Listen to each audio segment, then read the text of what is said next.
Hello and welcome back to Parlay. This prompt was written by True Parley Grandmaster Foot. Hope you'll enjoy listening. It's about not rolling in tabletop role-playing games. Role-playing, not role-playing. Boo, boo. This will be a parlay that may be of interest to you if, like most people, it seems to me, you're interested in tabletop role-playing games, but you're also interested in, well, the different ways that you can play tabletop role-playing games. After all, it's a flexible medium, and we are kind of exiting an age where everybody knows about 5th edition Dungeons and Dragons, but there are like no large popular alternatives. There are large popular alternatives nowadays, and so people can easily, much more easily than before, I think, develop some opinions about this subject. I have some tabletop role-playing game opinions, and so does True Parley Grandmaster Foot, and we're going to talk about them today. So this might be interesting. It will begin as a kind of window into a different way of doing things, and then, yeah, I'm going to say some stuff that I think about it. Hey, Mr. Foot begins. Today, I'd like to talk about how rolling works in the Lumen tabletop role-playing game system. First, because I know this might get confusing, let's quickly give an overview of what all the things we're talking about are called. All of these are created by Gila RPGs. Lumen is a lightweight tabletop role-playing game framework. Nova is a Warframe-inspired tabletop role-playing game based on Lumen. Lumen 2.0 is the diceless upgrade to the system. Dusk is a new tabletop role-playing game in the Nova universe based on Lumen 2.0. If you're interested in them, again, it's Gila RPGs. Lumen and Lumen 2.0 are on a pay-what-you-want basis, free if you want. And the core rules for Dusk are free, and Nova is $15. I will only be reading like an excerpt of the core rules of Dusk today. Part 1. Approaches and Nova. This is how it works. In the Lumen system, there are 3 stats. They don't refer to actions or what you can do, but instead to how you perform those actions. Generally, you first describe what you want to do, and then the game master tells you which stat you roll based on how you describe your action.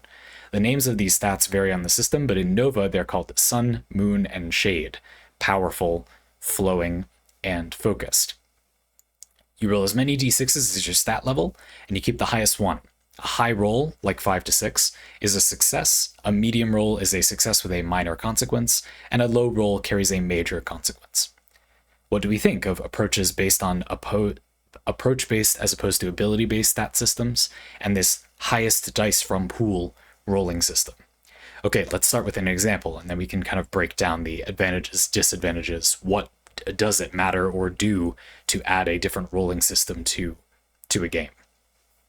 Okay, so in Lumen, or in Dusk specifically, the part of the rules that we need here are the different approaches you can take to doing things, and they are Sun, Moon, and Shade in this case. And the rules say each shard, which is like what your player character is, starts with 1 point in each approach. So you can do a thing in the Sun, Moon, or Shade approaches. You don't start unable to do things in a certain way, though that's an interesting idea. And then it says spend 4 points to increase them as you'd like. So I could make a character that was 5 in Sun and 1 in Moon and Shade. I could make a character that was 2 in Sun, 1 in Moon, and 2 in Shade. I could make one that's more spread out or not. Whatever you like. Note that because I'm trying to roll a 5 or a 6 or a 6 to get a big success with no consequence, if I were to put all my points into one stat, I am quite likely to roll a 5 or a 6 if I roll 5 d6s, and I do something in a Sun manner. So let's break down what that might be like. Let's say we make my Sun build character. So we're 5 in Sun and 1 in Moon and 1 in Shade. Let's just imagine. So I say I want to sneak up behind that scout and assassinate them. And my game master says, well, all right, so, how do you do it? You're staying low and slow. This is like you're methodically walking up to them and assassinating them. And I say, no, I'm moving with all the speed I can possibly muster, clenching my muscles, trying to be quiet by being quick rather than instead being very careful and precise. I'm trying to really flex my whatever my hip muscles are as a shard, to get in there really quick and swing down with all my force. It's not about aiming. I'm just going to hit them incredibly hard, right on the back of the neck.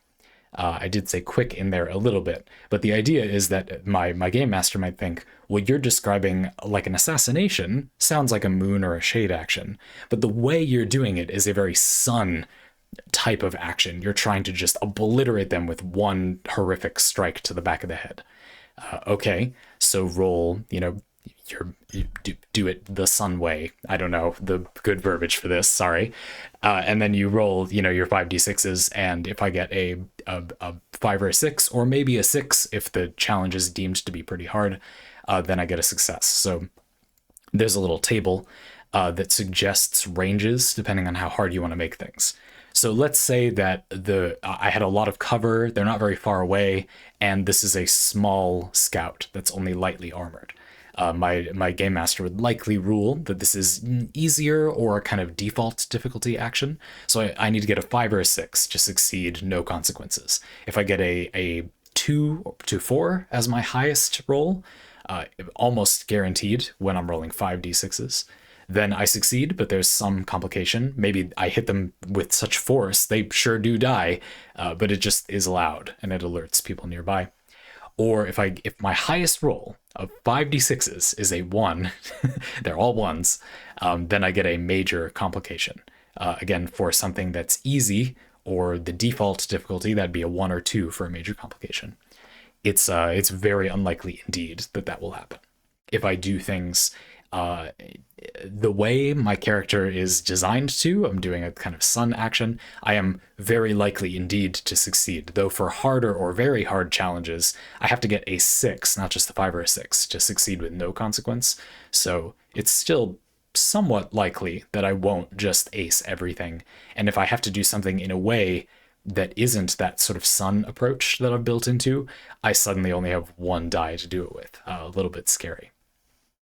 So I like the idea of this system for a few reasons. One positive is that I think it feels like you're kind of building your character to choose like the type of gameplay experience you want. Do you want to massively overpower every enemy you meet with brutal force? You want to kind of charge through and use the momentum? You can kind of build into that. In Dungeons & Dragons 5th edition, which I think is a useful example to use here, I will be invoking it a lot. The thing I play most often is a very heavily modified version of like rolling a d20 and adding your modifier. Very heavily modified, but it's like ultimately basically 5th edition, sure. In that game, yeah, you could say we'll just build strength, and then you're basically making like a sun character. But you're not, though. That isn't the way that you will be able to succeed by behaving that way. Oftentimes, the ruthlessly efficient, destroying characters with raw force builds simply don't use like a stat that feels intuitive to do that. So in other words, let's say you want to build a character let's say you want to be slippery, hard to pin down, you're a dodgy man. Obviously, in 5th edition D&D, the game designers know you're going to think that way, so they've made some classes that do behave like that.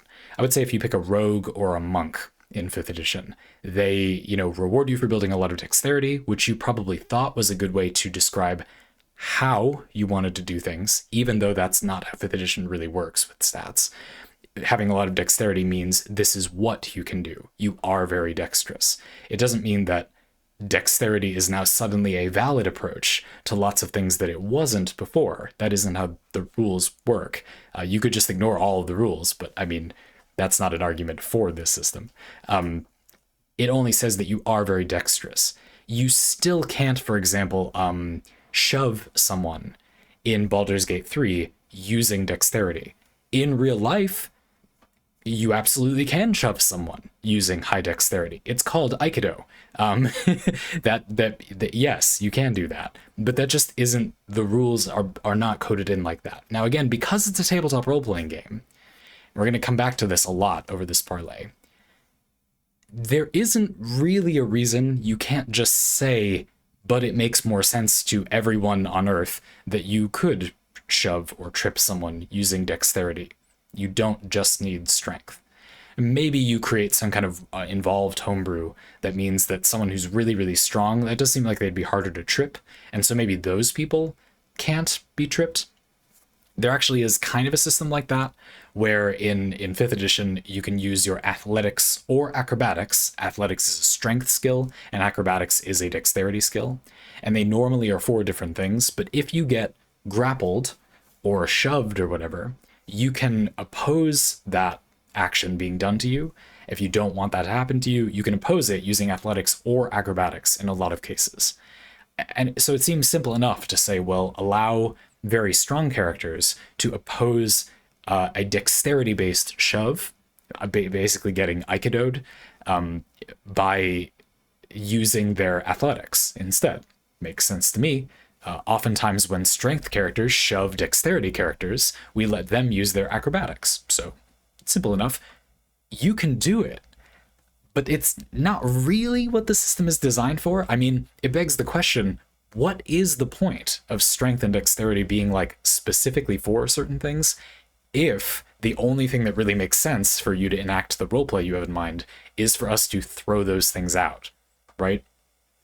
So there is kind of a question here, and that you could argue this system answers. You build your stats in a way that tells your game master and the rest of the players, and you represent for yourself, the way you want to do things. And that is actually how the game mechanics work. Whereas in 5th edition, that just isn't the case. I don't really see why being intelligent wouldn't make you better at being a warlock in a pact with an eldritch abomination that's giving you power. The legalese demon that you got your fiend warlock powers from seems like it would be useful to build intelligence, but it has no game function. If you are a warlock, your spellcasting stat is charisma. Again, it describes what, I guess, you have, though the charisma thing is just, that's a whole other parlay. Let's not right now. Not how you do things. You are in a warlock pact in an intelligence-based way. That makes total sense, but that just isn't how 5th edition works at all. And it is, as far as I understand, how this system works. That makes sense to me. So as far as like a how do you do it approach versus what do you do, I think my biggest thumbs up or like advantage is that is how most players think. They think, well, I'm choosing dexterity because I want to do things in this way. And so making a system that doesn't do that, and even comparing to something like 5th edition where the game designers know you think that way, but they still didn't make the game that way. They're just thinking, oh, well, if we give the rogue a lot of mechanics to avoid damage by being dexterous, like it will kind of feel like the game is interpreting how you do things with dexterity, but it isn't. We just made enough features that it's like close enough, I guess. And so now it's sort of guilty until proven innocent. What is the benefit of having a game that doesn't have stats that describe how you do things? Why does that make sense? And again, when you look at 5th edition D&D, the defense is kind of not a defense. It's like there's lots of redundancies in the system because it only makes sense to have stats that are how you do things. But the game just doesn't have that. And so we get acrobatics and athletics. We get investigation is a notoriously underused skill in 5th edition D&D. By a lot of groups complain about this anyway. I'm sure whenever you say any comment like that for any tabletop role-playing game ever, someone in the comments will say, I use that all the time, you're wrong, whatever. Okay, fine, but I'm just saying this is something I've heard people complain about, whatever. Because investigation's description sounds like perception, but it's just with intelligence. The best simplest solution, the best simple solution I've heard, is they are the same. Like, just let players like do perception-y things using perception or investigation, and then when it kind of feels like something is more perception-y flavored or investigation-y flavored, like going through a filing cabinet, perception is conceivably useful, but maybe investigation is a bit better. Or like smelling blood on the air, investigation could be useful, but perception is probably better.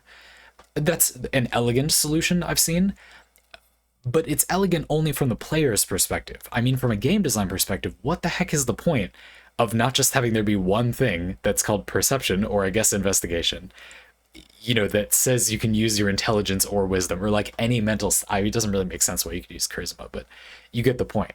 what all is the point of those stats if they only ever make sense when we conflate them? You see what I mean? I do think there's some defense for that system.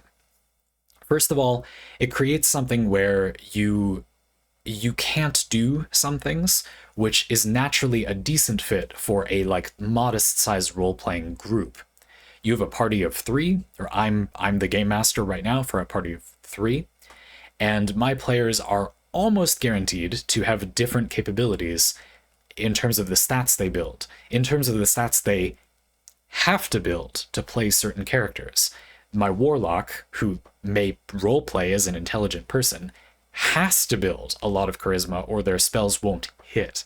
And so they probably won't have really high intelligence and wisdom and dexterity and strength and charisma, which means that unless my entire friggin' playgroup plays, charisma casters, there will be people that have different capabilities, things that some of them cannot do that others can. And that is part of what the game is trying to be about. I often criticize, almost everyone often criticizes, 5th edition Dungeons & Dragons for not like being about anything, but that's not entirely fair. This is one of the few things that it's about. It's about a party working together. That's why it's designed that way. Well, that's one of few good reasons why it is designed that way. That's one of few merits to it being that way. Let's say it that way. That's not a reason it's designed that way. It's designed that way because it was historically designed that way, and the shareholders want the reliability of the veteran audience to whatever. But a good thing about it being designed that way is welcome to talking about 5th edition Dungeons and Dragons. So that's one thing. And I like that. I do. I don't think it's a problem. It's not a problem that in Dusk or the Lumen system, it's not that you like wouldn't be able to do something, or rather there are few things you can't imagine a sun aligned character or a character built for sun. There are few things you can imagine them being unable to do in a way you could describe as powerful, emotional, or sweeping. Maybe a few, but you could do most things that way. And at the same time, it doesn't mean that other characters wouldn't feel different. And isn't that part of the point of having characters that can do different things? My 5th edition party that has people who can't do some things other people can do really well.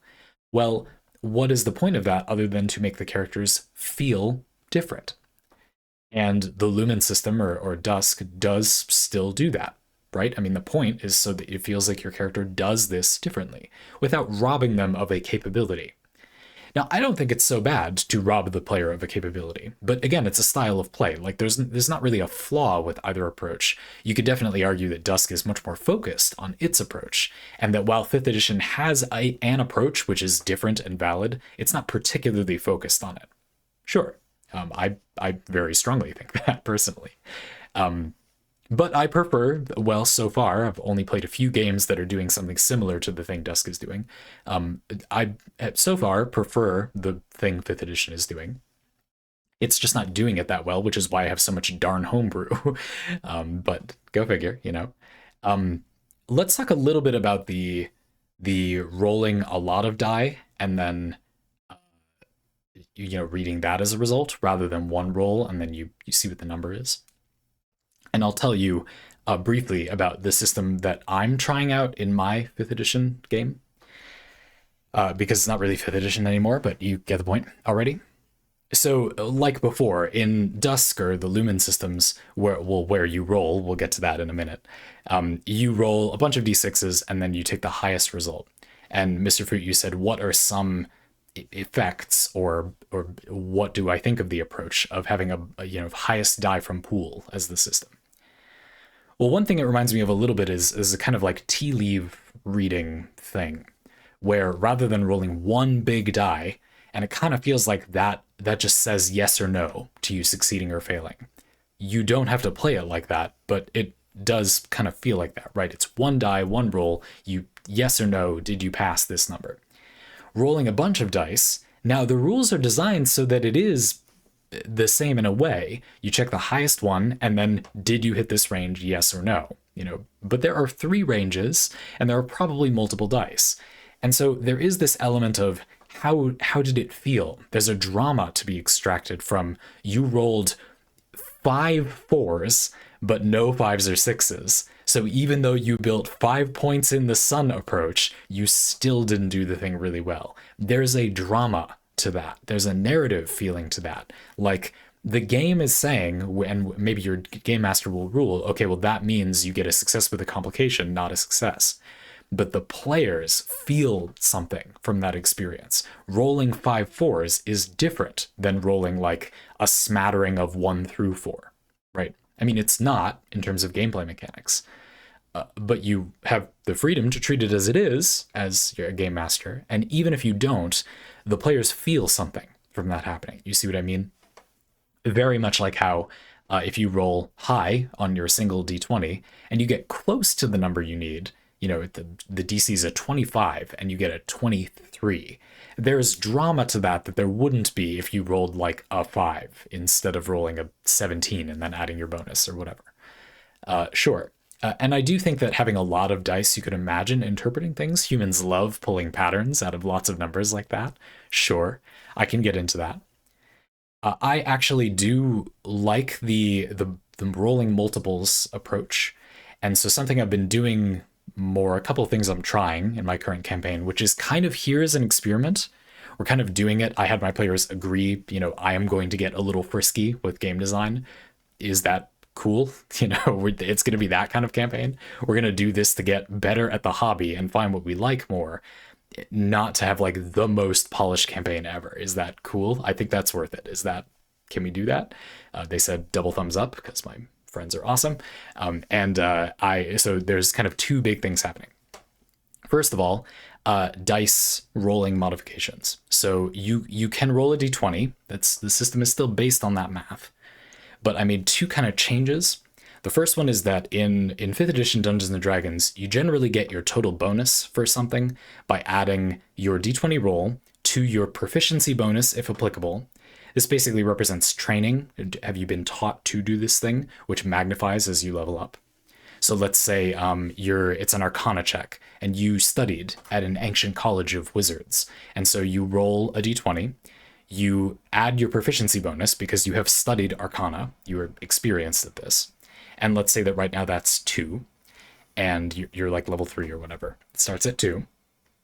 And then you add your relevant modifier. So Arcana is an intelligence-based activity. And let's say you've built a bit of intelligence, so you have +2 to that. So you add those to your d20 roll of 11, and you get a 15. Not bad. So I then, as the game master, have to decide how hard this is to know, or how obscure is this piece of information. One change I made is that your proficiency is a die now. It is a d4 instead of 2.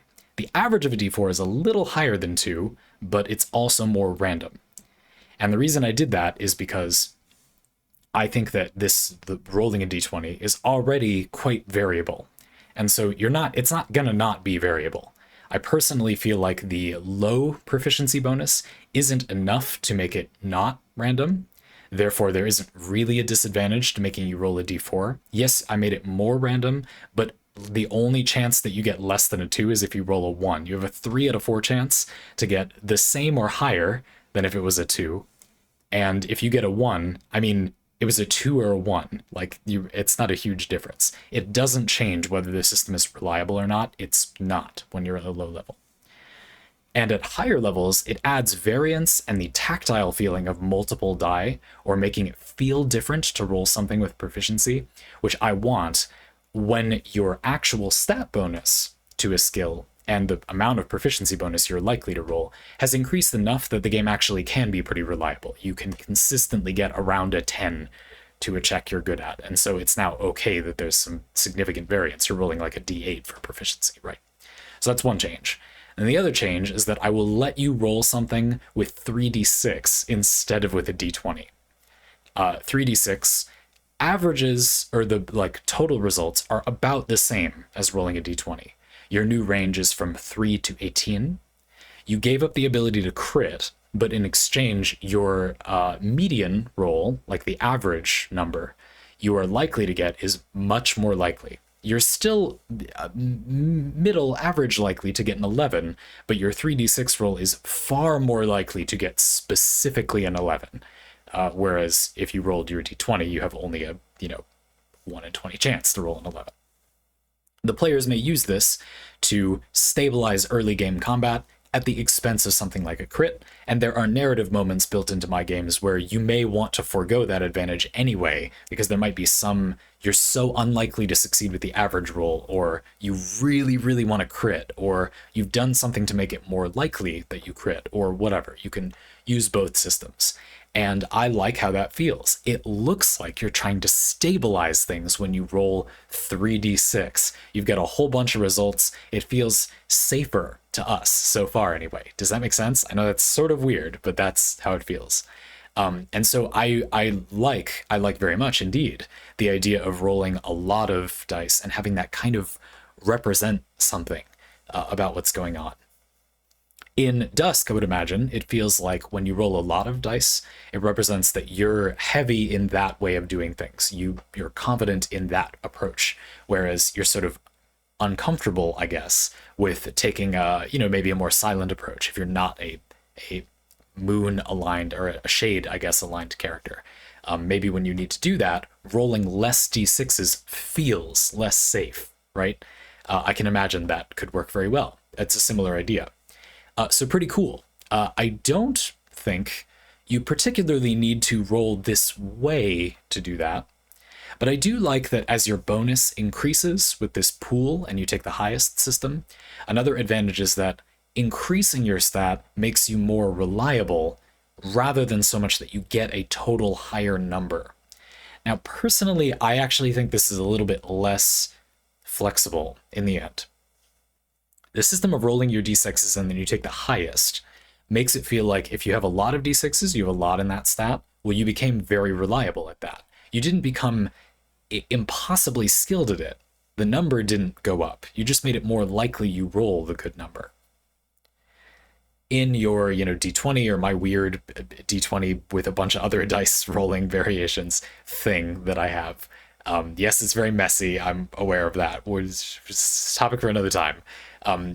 You roll a number, and as you improve your proficiency and your stats in that stat, you're increasing the ceiling for the number. Your d20 plus, it could be at most like 5 or 6 when you're starting out, but then when your character's like level 10, you can be adding like 12 to a roll if you make a build that's dedicated to doing that anyway. Suddenly you are consistent in the sense that you will never roll below a 12 or a 13 again, sure, but the range of the actual number you get is still a whole 20 numbers because you're rolling a d20, or if you do my 3d6 thing, you still have a full 15 or whatever results you can get.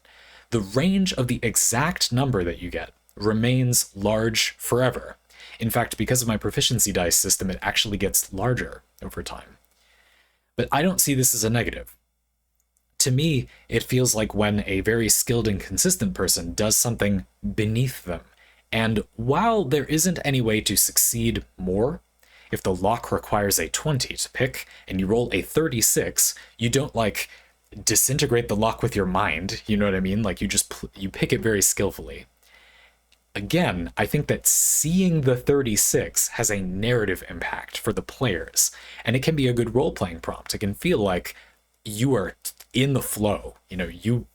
It's like nothing. There's a morale effect for the players, and maybe even for the characters in the scene, to the way that you do the thing. I see this as a feature, not a bug. I don't think it is particularly an issue to retain a large range of results, provided you can increase the floor, which gives you the same consistency as rolling a lot of dice, and then it becomes more likely you get a 5 or a 6, the consistent result. Increasing the flat bonus that you add every time does do that. It just also gives you a ceiling number that may or may not matter and can be useful for interpreting role-playing. I would agree, however, that it's arguably a little messy if the design of 5th edition itself, the text of D&D 5th edition, doesn't particularly support doing that, which I would argue it doesn't. I'm just saying I do that and it's easy to do, but that doesn't mean the game gets credit for that. really. No. That being said, I would argue that this approach kind of does more things in a way. And so I personally would prefer that. I really like it so far. This is not really a topic for this parlay, but by the way, another thing I've done is that your stats are negatives now. So instead of strength, you have a weakness score. And in D&D, you start, a base would be 10, that's no modifier. And then if you go down, like 8 would be -1 to strength. 12 would be +1 to strength, etc. So it's kind of like 10 is the base, and then it mirrors 0 is really, really bad, and then 20 is like really, really good, right?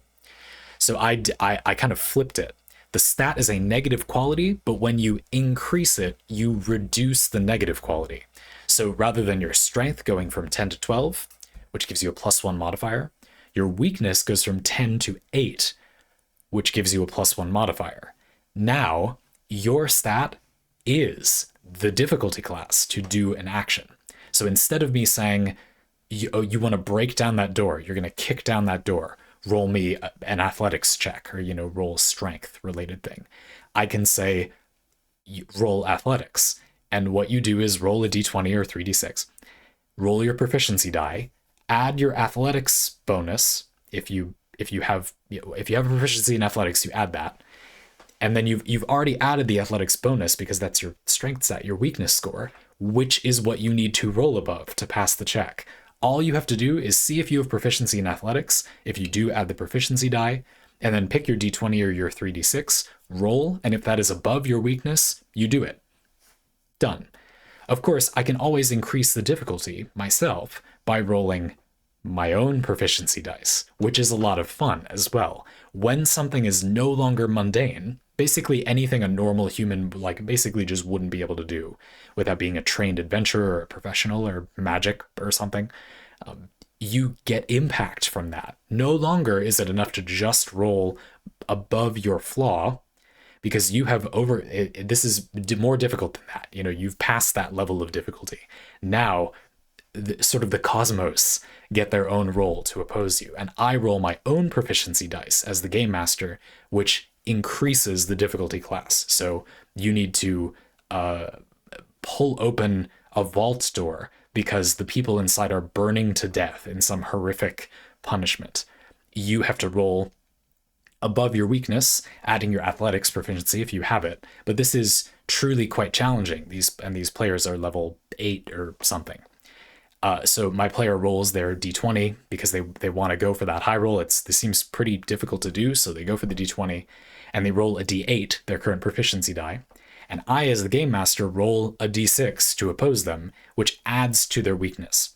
They roll, a 17, good job, on their d20. They roll a 5 on their d8. So they've got 23, way higher than their weakness score, which is now like 4 or something. But I roll a 6 on my d6, which means it's up to a 10. They did need to roll moderately high on their d20 or they would have failed. And you can imagine I could ramp it up more. I didn't do the math very well at that time because I've only been using this for a few weeks. I personally really like that idea. I like the idea that the die being rolled represents something about what is happening, or the number of them being rolled. It kind of sets a tone. That's pretty cool. I get how this system would do that, but I'd like a system that takes that and runs with it a little bit more, personally. Now, I would like to get back to a subject that I think a lot of people are attracted to these more streamlined rules to avoid the nerdery that I just got into. Yeah? Now, it sounds bad when you explained it out, right? Like the fun way to do this is to just play it at the table. My thing I'm doing sounds contrived, but if you actually did it, you literally just roll 1 or 2 dice after checking one thing on your character sheet, and you know whether you succeeded or failed. And once I worked the math out, and that just works, I mean, it's not complicated or contrived. It just sounds contrived to explain because it's not meant to be explained. You just do it. It's optimized to feel intuitive. So that, yeah, in my defense. But the reason I'm saying this is because I purposefully went into detail about this janky thing that I'm doing. Well, it sounds janky when you explain it. Because I think that the true merit of this system is not that it has so many good game design advantages, but that it is simple. Like, that it doesn't have all of that baggage. That is not that is not bad. Like that counts as an advantage. Another thing that Mr. Foot included, which I wanted to emphasize makes a lot of these systems much easier to use, is a chart that shows for Dusk and Lumen, these games, with rolling the d6s and then you take the highest roll, a quick reference for the probability of succeeding and failing or getting a complication, depending on how many times you roll. So if my sun-based character with 5 in sun rolls 5d6s to do something, their odds of success with no consequence are usually 86.83, according to the chart. Their chance of completely failing is 0.41%, practically impossible. If you get a 6 in a stat and you're rolling 6 sun, your chance of failing is literally like 0.1%, like 1 in 1,000 times you will roll, all ones or all ones and twos, and nothing higher than a 2 or a 1, and you will fail. So you can see that the system has become very consistent, very consistent. Even in my, like, you're adding your modifier and you roll a d20, or you can do the more consistent 3d6, it never gets that consistent. You still stay at the point where if you were to roll like a moderate difficulty thing, like it's like a 15 or a 20, the check to open a door, without focusing on doing so, a normal character at a moderately high level will never be that consistent at succeeding at that thing. If you have like a +7 or whatever to lockpick and the door is a 15, +7 is moderately high. +8 maybe is around where a lot of people top out their sleight of hand, their lockpicking in Baldur's Gate 3. You retain a modest chance to fail at picking like 15 difficulty class locks. I would argue that you can always just move that down. If you want players to feel more consistent, you can move down the things you think should be more consistent. That's why I have my system where you kind of challenge your own weakness, your own flaw first, because it quickly means that players are built in such a way that they don't fail at doing mundane things when they've slain dragons for a living on the regular. They are a professional card-carrying dragon slayer. You probably wouldn't miss attacking a goblin with a sword. Like, it doesn't really make sense to me. And you can just manipulate the math to make it so. But again, I think it's only fair to depict these systems as being desirable to people who don't even want to have to do that. That's how it seems to me, anyway. I'm going to do part 2, and then I have a bit of a conclusion that I've been building up to. So we'll keep reading on. But that would be my very thorough, I hope, analysis, because I'm very interested in this subject. I personally don't, I'm not excited to try this, really. I mean, I'm intellectually interested, but I don't think I will like it more than the thing I'm doing. And I've explained why that is. I feel like I'm largely consuming the advantages of that system with other things that I just prefer as a playstyle choice. But it has a fairly clear merit as well, and I hope I demonstrated that somewhat. Part 2, how Dusk removes dice. Lumen 2.0 removes dice from skill checks. Dusk applies that by expanding the resource management systems found in Nova's combat to the skill checks. If you want to do something, you describe what you want to do, and the Game Master decides on a fitting approach, like Sun, Moon, and Shade, I think. You can then spend one of your corresponding approaches to succeed. I assume that means like you have a point, you start the session with 5 points in Sun. And so you describe what you want to do, and the Game Master says that's suitable as you can do a Sun approach for that, and you have 5 points in Sun, which means you can spend one to succeed at doing it.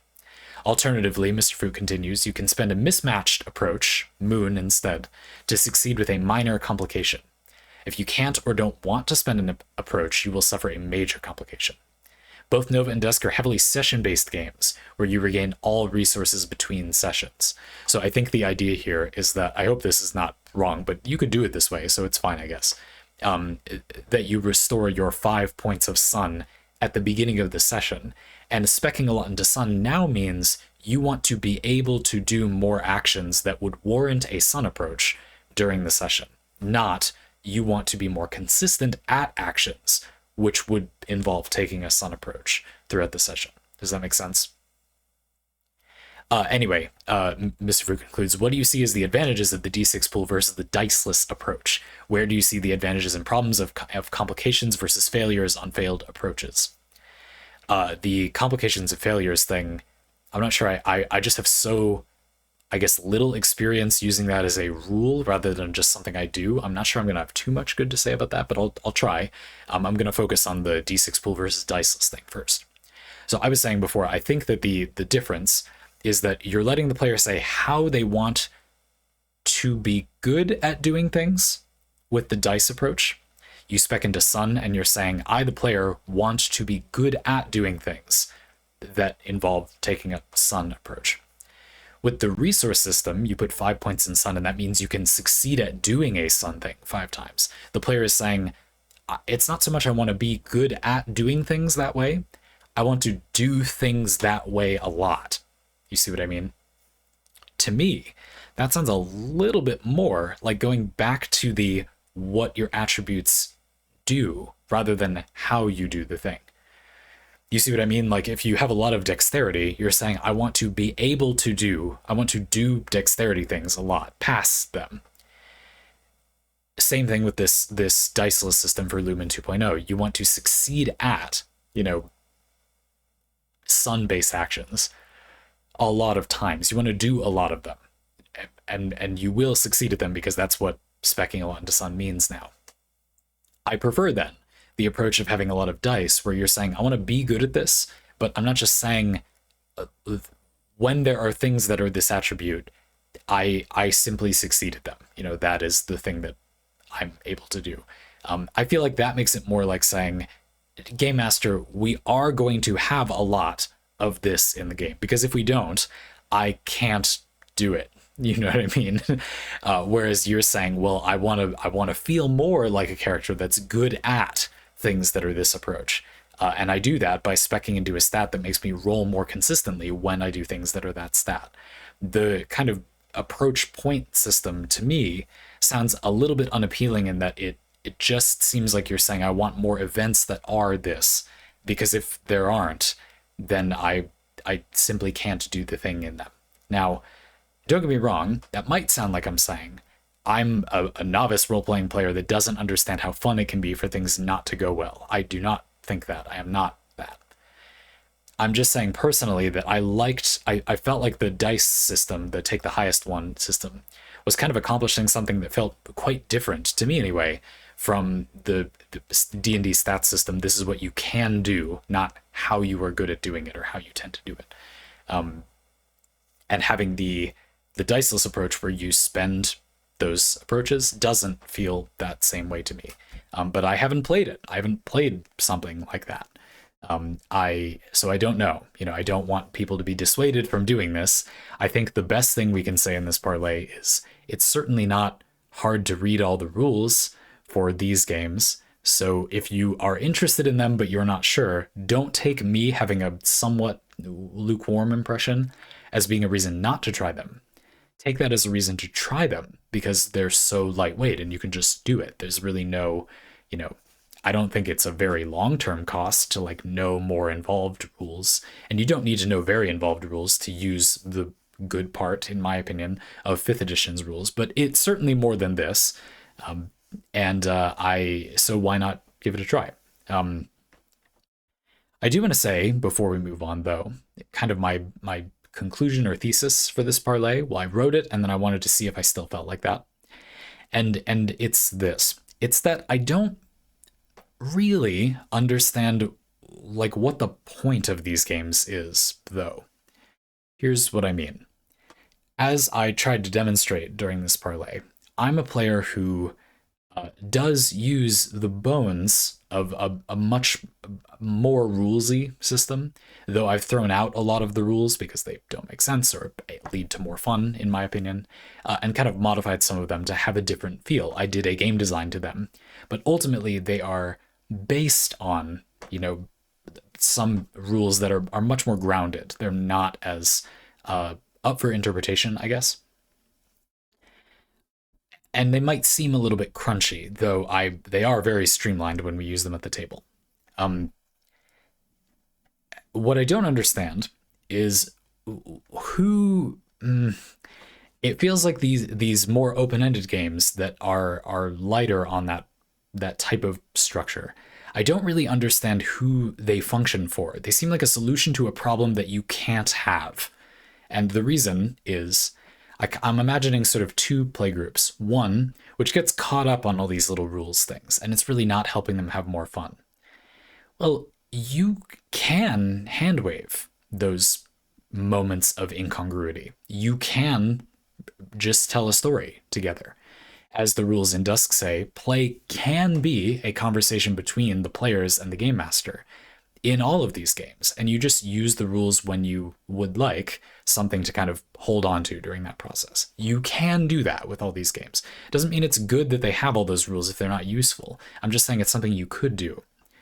The group that is getting really hung up on them, I do not see that group doing well with a game that doesn't offer that sense of this means you clearly succeed or fail.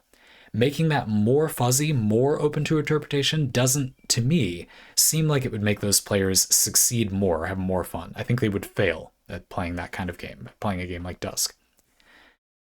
Here's group number two, and they communicate well at the table and are able to kind of work through those rules incongruities. You could argue the rules are kind of in the way at that point. But the thing is that they apparently, this second group, the thing that's different about them from the first group is they've communicated or worked through it or game designed it enough that that problem has gone away. It's not a video game where you kind of can't easily edit away those moments. One of the strengths of tabletop role-playing game is that you can say, we are going to do it like this, because it is a like pen and paper physical experience you're having, right? So what any longer is the need to have a game where there aren't even rules to suggest how you might do it that you may or may not use? Now, I guess this is who's playing these games, right? It must be the second type of group, and it's because they so little reference the involved rules that they just like this frees them a bit, or they are not the kind of people who will take it upon themselves to just totally ignore the rules. Again, it feels weird to be disregarding them a lot if they're there. And so these games are kind of an invitation to play in a way that they sort of were anyway, but it just makes it simpler. I guess that must be who it's for, right? I just don't really get it. Again, to me, it seems like it's a problem that you don't really lose anything if you just don't focus overly heavily on the rules of a game that has suggestions for how to rule those things, but you just like don't have to. There's a rule you can look up if you want. A suggestion is all that is in a tabletop role-playing game for how much falling damage a player takes, but you can just like not do that if you want. To me, it isn't a positive to lack that rule. Like that, you can always ignore it. There's no such thing as the rule like imposing itself on you. So having it is pure upside in my mind. This isn't always true, mind you. There are games where, yeah, well, technically the core bones are pretty simple. You can't just ignore large swaths of the rules and have it still work.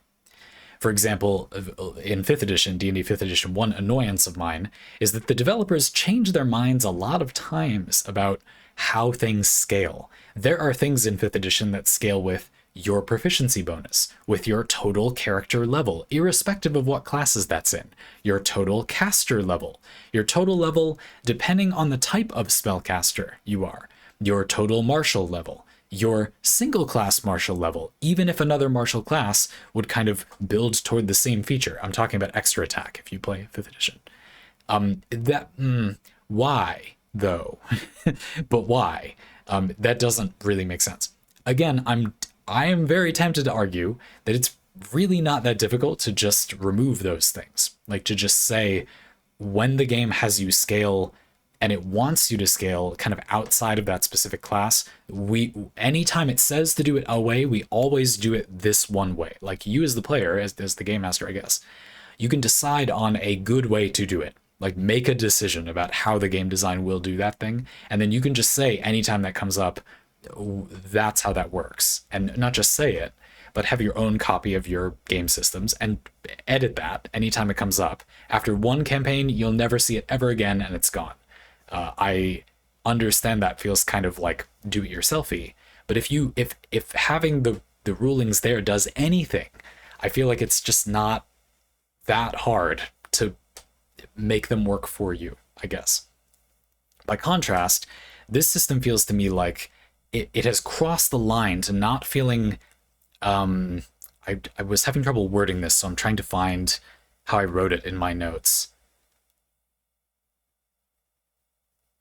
Like they sort of cross the line to being just not quite objective enough. Like the thing that you're doing just isn't connected to a single thing that happens quite enough.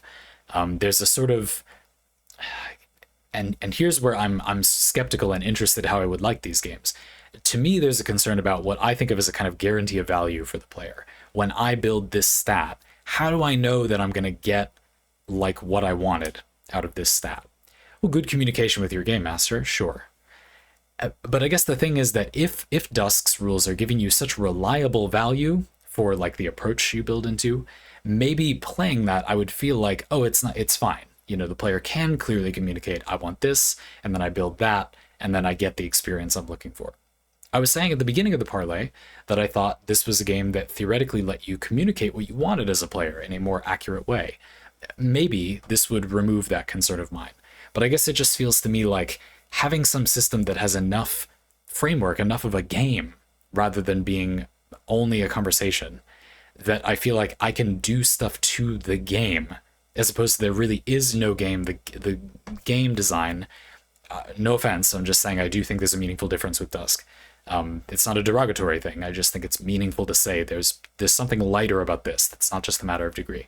The game design of a sort that Dusk is using is not a thing that can be played off of itself. It doesn't exist outside of the players playing it. And I don't like that. Like I think what defines to me a game is that you can play the game, even when it's something like a tabletop role-playing game, which I suppose with my definition right now is a bit of a hybrid, isn't it? Where there is the game by itself, and yet there are also players and the game master who kind of interact with it. The game and the game master work together with their own forces to give you a certain type of experience. I don't really view something that doesn't have that game pushing against you part as a game. That isn't the same type of activity to me. Thus, this doesn't feel like a lighter experience. It feels like a different activity altogether that is not gaming and is instead a form of storytelling. Plenty interesting, possibly something I would enjoy, but it definitely doesn't feel like a different way to do these things. Looking at it that way, it's actually a little bit strange, one of the few points of commonality, rather than a thing that telegraphs it as the same kind of thing that a game like Dusk has, or that Nova, I guess Dusk doesn't have dice, has dice. They share that in common, but otherwise little in common. Tabletop role-playing games and this other activity that I'm saying I think is meaningfully distinguished. Do I have anything to say about complications versus failures on failed approaches? I did talk a little bit about degrees of success earlier. I don't think I have anything else to say about that. If the audience wants some grounding for that, I will just quickly read the Dusk rules say some ideas for complications would be like reducing the effect of the action, drawing unwanted attention, adding a whole new challenge, an additional action is needed, cutting off other future options, or the Dusk shifts, which is a enigmatic way to say maybe the world changes around you. This like makes sense to me. That's interesting. I guess it never seemed to me that you wouldn't do that for some reason with like a single roll, like of a d20 or something. But I guess some of the problems are that sometimes it feels like the player is trying to attempt an action, and the player doesn't feel like they know what will happen if they attempt the action. If they fail it, they get what that would mean. If they succeed, they get what that would mean. But success with a complication can sometimes kind of force the player to do something they didn't mean to. They do something actively positive, forward momentum-y, but they didn't really intend to do that.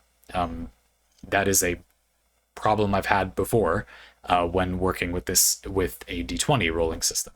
I don't really have anything specific to these to say about it, I don't think. I just wanted to address it since it was one of the remaining things you asked.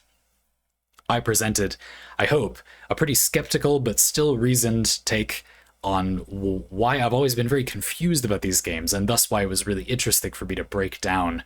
I really like that you included the D6, highest D6 roll thing, and then we evolved it to what if you remove that. I hope I understood how that works correctly. I thought that was a very good way to talk about this subject. I certainly learned something about what I think about the rolling thing. I'm kind of interested in the dice pool thing, but I still sort of feel like there's something I don't get about that. And that's another thing I'd like to say before I end this parlay. I hope, as always, really, it doesn't come across as me saying, I just don't really get it yet. I am not saying read between the lines, I'm saying it's stupid. I'm not saying that. I am someone you can take at face value. When I say I don't get it yet, I mean I don't get it yet, which I will continue to try to do. I will get it eventually, but I don't yet. My goal when I make parlay is pretty much just to devour new ideas. And so I'm excited when I do a parlay where I think I really don't understand this.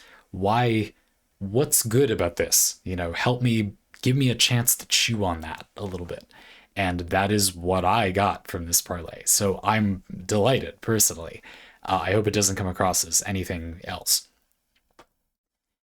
Sometimes, sure, I am careful not to react reductively negatively because I don't feel reductively negative. But it's easy to be that way. Easy to say, if asked quickly in passing and not given an hour to Jesus to talk about it, to say, I don't really get the point of that. That sounds like I'm not interested, but I am very interested. Whenever I say something like that, I'm always a bit pained. I would like to spend an hour talking about it, which is why I made this into my career. So I hope this was an interesting way to hear that. But again, I worry that despite my attempts to be fair, I've played very little of such systems, and I truly don't really get it. I just, the magic isn't there for me exactly. I want to admit one bias before I go. I do see these as a little lazy too. They do sometimes feel to me like, I made that comment before about having the ruling there and then you just don't have to listen to it, or you're expected to adapt it. I don't really see that as a negative. To me, that's a feature. There are very narrative focused games that I've been interested in playing in the past that were not short. The rules text for them wasn't short. There were a lot of materials included with the game. And to me, like 5th edition, like D&D, you don't need to, it's not particularly useful to read the entire length of that text. It's there as materials to help you if you want them. The necessary part is still only a few pages. There are few conceivable role-playing games that would be so contrived as to not have their core rules be more than a few pages. But there's other text there if you want it. Something I would caution the listener against is to perceive there as being two types of games. One type of game with a gigantic tome of specific rules that is very number crunchy focused, and another type of game which is the more narrative focused it is, the less number crunchy it is, the smaller the rules text or the materials included is. Not necessarily. There are lots of games that kind of do that a different way. And that is one reason that I admit to having a bit of a bias that these games feel it doesn't really feel like when you said a new tabletop role-playing game, I thought that sounds bigger than what that is. It's not, that isn't the same as if you said that for the Wild Sea, for example, would be an example that comes to mind. I would encourage anyone interested in a more narrative focus to try these because it's easy to do so. There's few bigger merits. But also to keep in mind that you may like something that includes extensive materials that just aren't as focused on combat and number crunchiness, but still a lot of materials, still a lot of suggestions, just not suggestions of that kind. That does exist. You can have that if you want. Look up some tabletop role-playing games. It's a lot of fun. Thanks to this parlay, it was, for me, a lot of fun, which is why I took forever with it. Looking forward to the next one.